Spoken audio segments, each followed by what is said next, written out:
APDSC 2026 నేనెప్పటికీ సాధించలేను. ఒక అభ్యర్థి కథ. ఒక చిన్న గది ముందు ఒక టేబుల్ మీద డిఎస్సి పుస్తకాలు. అతను పుస్తకం తెరిచాడు. కొన్ని నిమిషాలు చదివాడు. పుస్తకం మూసేశాడు. అతని మనసులో ఒక మాట తిరుగుతోంది. నేనెప్పటికీ సాధించలేను. ఇది అతని మొదటి ప్రయత్నం కాదు. ఇది రెండో ప్రయత్నం కూడా కాదు.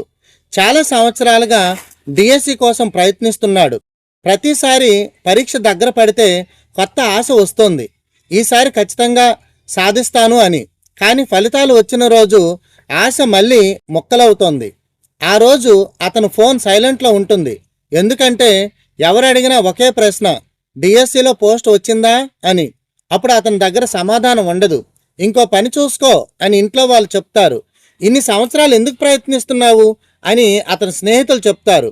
కొన్నిసార్లు మనల్ని మనమే ప్రశ్నించుకుంటాం, నిజంగా నాకు ఇది సాధ్యమేనా? ఆ రాత్రి కూడా అతను అదే ఆలోచించాడు. పుస్తకం మూసేశాడు. లైట్ ఆఫ్ చేయబోతున్నాడు. అప్పుడు ఒక్కసారిగా అతని కళ్ళ ముందు ఒక చిత్రం వచ్చింది.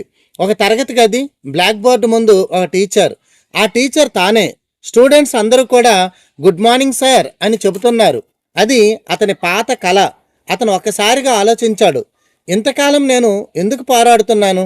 డబ్బుల కోసం కాదు, జాబ్ కోసం కాదు, టీచర్ అవ్వాలనే కళ కోసం.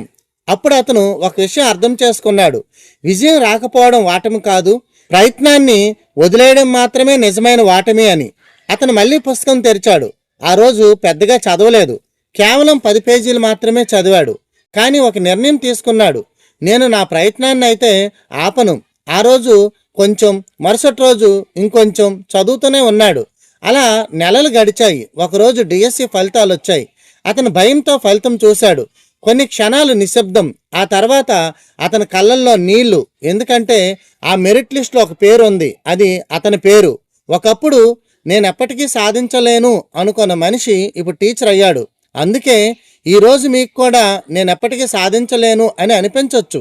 కానీ ఒక విషయం గుర్తుంచుకోండి, ఇప్పుడే మీ కథ ముగిసిపోలేదు. ఇది కేవలం మీ కథలోని ఒక కష్టం మాత్రమే. ఒకరోజు మీ విజయం కూడా ఇలాగే ఒక కథగా మారుతుంది. అందుకే ఆగిపోవద్దు. టీచర్ అవ్వాలనే మీ కళ మీకోసం ఎదురు చూస్తూనే ఉంది.